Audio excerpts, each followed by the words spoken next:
ہرقل شاہ روم نے ابو سفیان سے کہا، میں نے تم سے پوچھا تھا کہ اس رسول کے ماننے والے بڑھ رہے ہیں یا گھٹ رہے ہیں؟ تو نے جواب میں بتلایا کہ وہ بڑھ رہے ہیں۔ ٹھیک ہے، ایمان کا یہی حال رہتا ہے یہاں تک کہ وہ پورا ہو جائے۔ اور میں نے تجھ سے پوچھا تھا کہ کوئی اس کے دین میں آ کر پھر اس کو برا جان کر پھر جاتا ہے؟ تو نے کہا نہیں۔ اور ایمان کا یہی حال ہے، جب اس کی خوشی دل میں سما جاتی ہے تو پھر اس کو کوئی برا نہیں سمجھ سکتا۔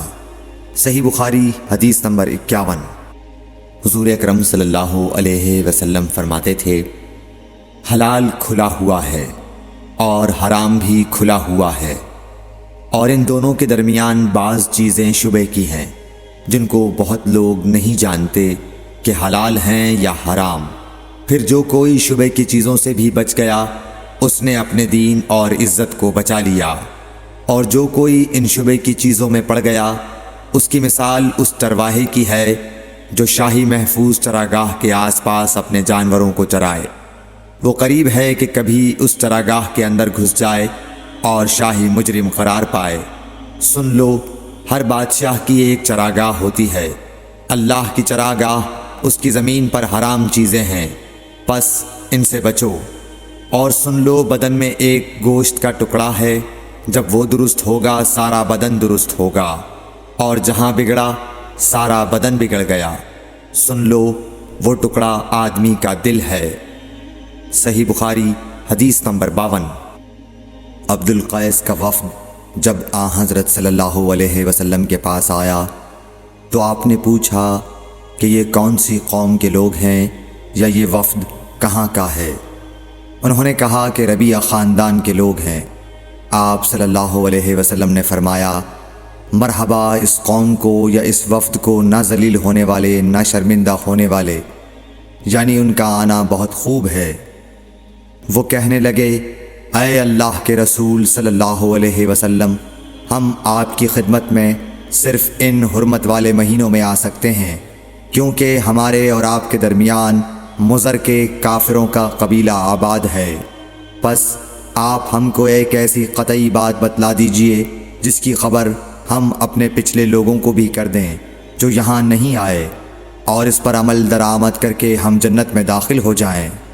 اور انہوں نے آپ سے اپنے برتنوں کے بارے میں بھی پوچھا۔ آپ صلی اللہ علیہ وسلم نے ان کو 4 باتوں کا حکم اور 4 قسم کے برتنوں کو استعمال میں لانے سے منع فرمایا۔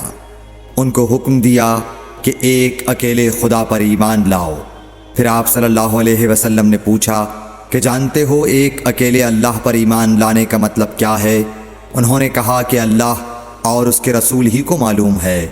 آپ نے فرمایا کہ اس بات کی گواہی دینا کہ اللہ کے سوا کوئی معبود نہیں، اور یہ حضرت محمد صلی اللہ علیہ وسلم اس کے سچے رسول ہیں، اور نماز قائم کرنا اور زکوٰۃ ادا کرنا اور رمضان کے روزے رکھنا، اور مال غنیمت سے جو ملے اس کا 5واں حصہ مسلمانوں کے بیت المال میں داخل کرنا، اور 4 برتنوں کے استعمال سے آپ صلی اللہ علیہ وسلم نے ان کو منع فرمایا، سبز لاکھی مرتبان سے اور کدو کے بنائے ہوئے برتن سے، لکڑی کے کھودے ہوئے برتن سے اور روغنی برتن سے، اور فرمایا کہ ان باتوں کو حفظ کر لو اور ان لوگوں کو بھی بتلا دینا جو تم سے پیچھے ہیں اور یہاں نہیں آئے ہیں۔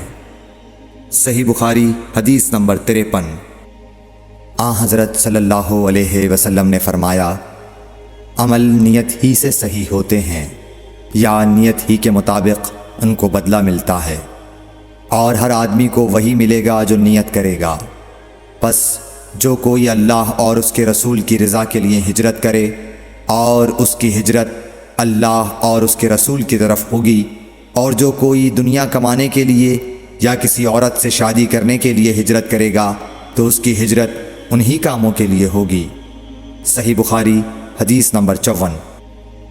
حضرت صلی اللہ علیہ وسلم نے فرمایا، جب آدمی ثواب کی نیت سے اپنے اہل و عیال پر خرچ کرے پس وہ بھی اس کے لیے صدقہ ہے۔ صحیح بخاری حدیث نمبر 55۔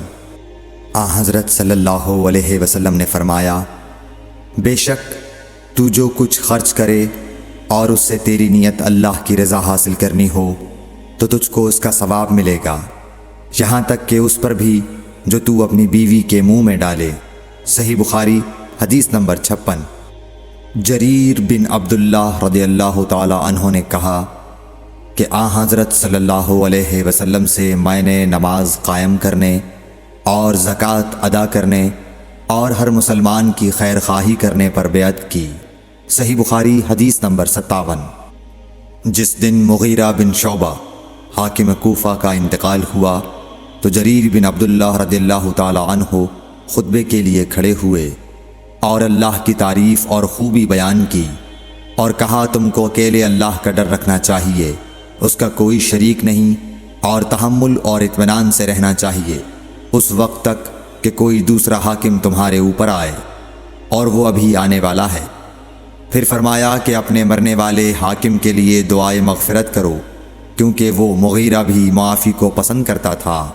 پھر کہا کہ اس کے بعد تم کو معلوم ہونا چاہیے کہ میں ایک دفعہ حضرت صلی اللہ علیہ وسلم کے پاس آیا اور میں نے عرض کیا کہ میں آپ سے اسلام پر بیعت کرتا ہوں۔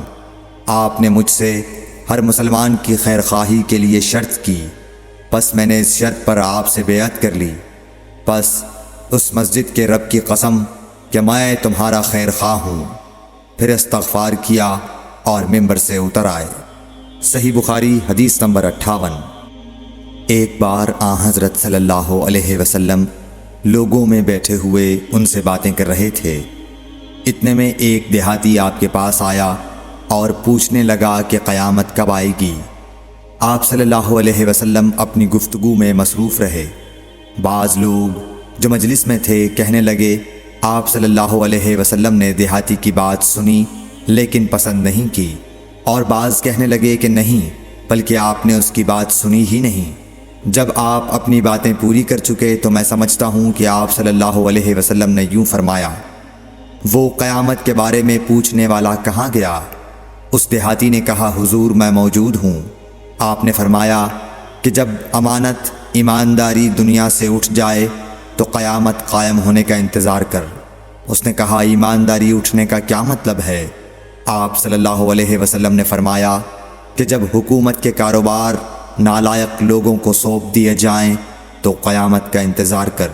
صحیح بخاری حدیث نمبر 59۔ عبداللہ بن عمرو نے کہا کہ ایک سفر میں جو ہم نے کیا تھا حضرت صلی اللہ علیہ وسلم ہم سے پیچھے رہ گئے، اور آپ صلی اللہ علیہ وسلم ہم سے اس وقت ملے جب عصر کی نماز کا وقت آن پہنچا تھا۔ ہم جلدی جلدی وضو کر رہے تھے، پس پاؤں کو خوب دھونے کے بدل ہم یوں ہی سا دھو رہے تھے۔ یہ حال دیکھ کر آپ صلی اللہ علیہ وسلم نے بلند آواز سے پکارا، دیکھو ایڑیوں کی خرابی دوزخ سے ہونے والی ہے۔ 2 یا 3 بار آپ صلی اللہ علیہ وسلم نے یوں ہی بلند آواز سے فرمایا۔ صحیح بخاری حدیث نمبر 60۔